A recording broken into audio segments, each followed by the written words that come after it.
ખાસ કરીને જે ફિલ્મમાં આરોહી સાથે તમારું કામ છે, રાઈટ? અને આઈ થિંક આ પહેલી જ ફિલ્મ છે ને આરોહી સાથે પહેલી તમારી? film. હા, તો થોડુંક એના વિશે વાત કરો કે આરોહી સાથે કેવો રહ્યો કામ કરવાનો એક્સપિરિયન્સ, કેવું ટ્યુનિંગ સેટ થયું? કારણ કે આ જોડી પહેલી વાર પડદે દેખાવાની છે, બરાબર?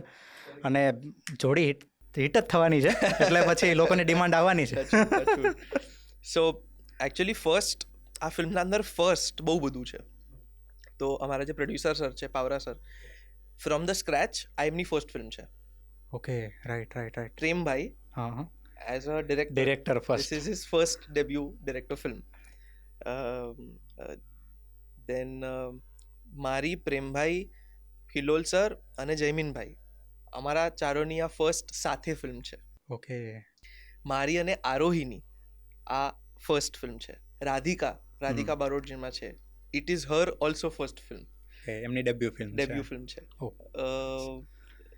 આઈ થિંક દીપની પણ આ ફર્સ્ટ ફિલ્મ છે, if I am not wrong. Like shooting wise it is his first film, if I am not wrong.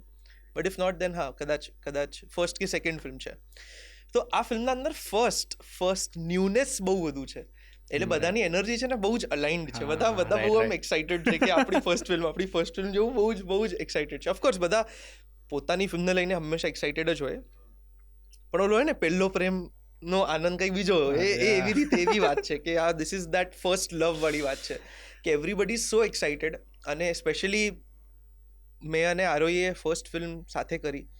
Of course I always wanted to work with her, because મતલબ એની બધી જ આપણે ફિલ્મ્સ જોઈએ તો I think Aarohi is also one of those person મારા જેવી કહે ને ક્યાંય કે જે બધી ફિલ્મો નથી કરતી, એ બહુ ચૂઝી ફિલ્મ્સ કરે છે, બહુ ઓછી ફિલ્મ્સ કરે છે, અને જે એમાં એને મજા પડે, એની એનર્જી જ્યાં અલાઇન થાય છે ત્યાં જ એ ફિલ્મ્સ કરે છે.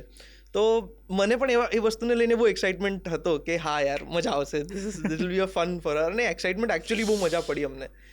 વી are a very good buddies now, તો મજા પડે છે.